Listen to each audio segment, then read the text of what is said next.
বাংলা নববর্ষকে ঘিরে আবারও প্রাণের উচ্ছ্বাসে মুখর হয়ে উঠেছে ঢাকা বিশ্ববিদ্যালয়। ঐতিহ্য, সংস্কৃতি আর বাঙালিয়ানার রঙে রঙিন হয়ে উঠেছে টিএসসি প্রাঙ্গণ। এ উৎসবকে কেন্দ্র করে ছাত্র শিক্ষক কেন্দ্রে সাজ সাজ রব বিরাজ করছে পুরো এলাকায়।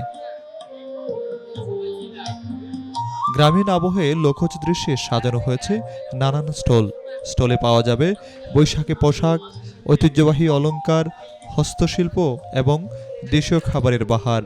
এছাড়াও নাগরদোলা, পুতুল নাচ, বায়োস্কোপ ও পুঁথিপাঠ সব মিলিয়ে শহরের বুকে ফিরে আসছে বাংলার চিরচেনা রূপ। আয়োজকদের প্রত্যাশা, নতুন প্রজন্মের কাছে নিজেদের সংস্কৃতি ভিন্নভাবে তুলে ধরতেই বর্ষবরণ উৎসবের এই আয়োজন। পরে আমন্ত্রিত অতিথিদের বক্তব্যে উঠে আসে সে প্রত্যাশার কথা। ঢাকা বিশ্ববিদ্যালয় যেমন উচ্চশিক্ষার একটা কেন্দ্রবিন্দু আমাদের দেশে, আমাদের সমাজে, তাই আপনারা কি করেন, আপনারা কিভাবে করেন, এটা রিফ্লেকশন দেশব্যাপী হয়।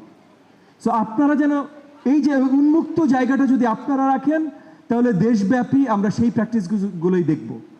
আপনারা যদি মুক্ত চিন্তার জায়গাটা বন্ধ করে দিতে চেষ্টা করেন বা করেন, তাহলে দেশব্যাপী কিন্তু মুক্ত চিন্তার জায়গাটা বন্ধ হয়ে যেতে পারে। তাই আপনাদের প্রতি বড়ভাবে আহ্বান, আপনারা আমাদের সাংস্কৃতিক প্র্যাকটিসেসগুলোকে কোনোভাবে কোনো বাউন্ডারির মধ্যে নিয়ে আসেন না। এটা অনেক বিস্তৃত, অনেক বড়, এটাকে এইভাবেই থাকতে দেন। শিক্ষায়, কারিকুলামেও আমরা কালচার এমবেড করছি। আমরা প্রত্যেকটা প্রাইমারি স্কুল থেকে, ক্লাস 3 থেকে শুরু করে প্রাইমারি, তারপর সেকেন্ডারি, হায়ার সেকেন্ডারি, প্রত্যেকটা জায়গায় আমরা কালচারাল প্র্যাকটিসেস কম্পালসারি সিলেবাসের ভিতরে নিয়ে আসছি। বিভিন্ন জাতিগোষ্ঠীর যদি সংস্কৃতিকে বাঁচিয়ে রাখি, তাহলে বাংলাদেশ আলটিমেটলি বিশ্বের দরবারে একটা উঁচু স্থানে পরিচিতি পাবে সাংস্কৃতিক থেকে। শিক্ষার্থীরা লেখাপড়ার পাশাপাশি এই যে এক্সট্রা কারিকুলার অ্যাক্টিভিটিসের ভিতরে এই সাংস্কৃতিক সংসদে যারা সময় দিচ্ছ, তাদের জন্য অনেক অনেক শুভকামনা রইল। কারণ আমি মনে করি যে একজন সংস্কৃতি হলো আমাদের মনের খোরাক যোগায়। যেমনি খেলাধুলা শরীরকে সতেজ রাখে, তেমনি সংস্কৃতি মনকে সতেজ রাখে।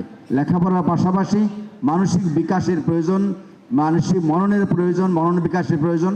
এই জন্য আমরা চাই যে তোমরা লেখাপড়ার পাশাপাশি ঢাকা বিশ্ববিদ্যালয়ে সাংস্কৃতিক বা অন্য অন্য অঙ্গনে যে সকল সুবিধা আছে সেগুলো তোমরা অ্যাভেল করবে, সুযোগগুলো কাজে লাগাবে।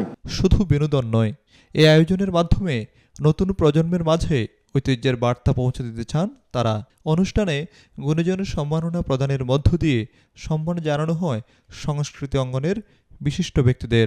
এই বিশ্ববিদ্যালয়ের একজন প্রাক্তন ছাত্র হিসেবে আমি বলতে চাই, এই বিশ্ববিদ্যালয় শুধু আমাদেরকে সার্টিফিকেটই দেয়নি, আমাদেরকে দায়িত্ব নিতে শিখিয়েছে, আমাদেরকে চিন্তা করতে শিখিয়েছে এবং এই জাতির জন্য কাজ করার অনুপ্রেরণা দিয়েছে। তাই এই নববর্ষে আসুন আমরা সবাই মিলে আমরা একটা ফোকাস ওরিয়েন্টেড, আমরা একটা কালচারাল, একটা কম্প্যাশনেট একটা জাতি গঠনে সবাই ভূমিকা রাখি। আমার একটা বিশেষ সৌভাগ্যের দিন আজকে, কারণ এই মঞ্চে বসে আমি নৃত্যশিল্পী হিসাবে স্বীকৃতি পাচ্ছি। এই মঞ্চে আমি 70s ছাত্রী ঢাকা বিশ্ববিদ্যালয়ে। তো এটা খুব আনন্দের বিষয় আমার জন্য যে আমি দেশ ছেড়ে বিদেশ যেতে হয়েছিল উচ্চতর শিক্ষার জন্যে, কিন্তু এখন বাংলাদেশের মানুষ বিশ্ববিদ্যালয়ের কল্যাণে বিশেষ প্রশিক্ষণের এই সাংস্কৃতিক অঙ্গনে তারা সুযোগ পাচ্ছে। এটা একটা প্রচণ্ড ভালো একটা বিষয় আমাদের সাংস্কৃতিক অঙ্গনে। আশা করেছি যে বিশ্ববিদ্যালয় প্রাঙ্গণে আমরা ঢাকা ইউনিভার্সিটি যে কালচারাল সোসাইটি সবসময় সংস্কৃতিকে ধারণ করে, শুধুমাত্র সাংস্কৃতিক অনুষ্ঠানের মাধ্যমে না, এই যারা ধারণ করে তারা আসলে মন থেকে, হৃদয় থেকে ধারণ করে। ক্যাম্পাসে সবসময় সাম্যতার, সাংস্কৃতিক এবং বিভাজনের রাজনীতিক মুক্ত একটি পরিবেশ তৈরি করতে সাংস্কৃতিক সংসদ, ঢাকা বিশ্ববিদ্যালয়ের সাংস্কৃতিক সংসদ সবসময় দীপ্ত পদভারে পথ চলুক, এই প্রত্যাশা রইল। সন্ধ্যায় মনোমুগ্ধকর ফানুস উৎসব এবং বৈচিত্র্যময় সাংস্কৃতিক পরিবেশনায় মেতে ওঠে পুরো প্রাঙ্গণ। ঢাকা বিশ্ববিদ্যালয় সাংস্কৃতিক সংসদের সদস্যদের পরিবেশনায় ফুটে ওঠে বাঙালির হাজার বছরের ঐতিহ্য। উৎসবে তোদের যে নতুন ধারণা সেটা কতটুকু সঠিক কখনো ভেবে দেখেছি?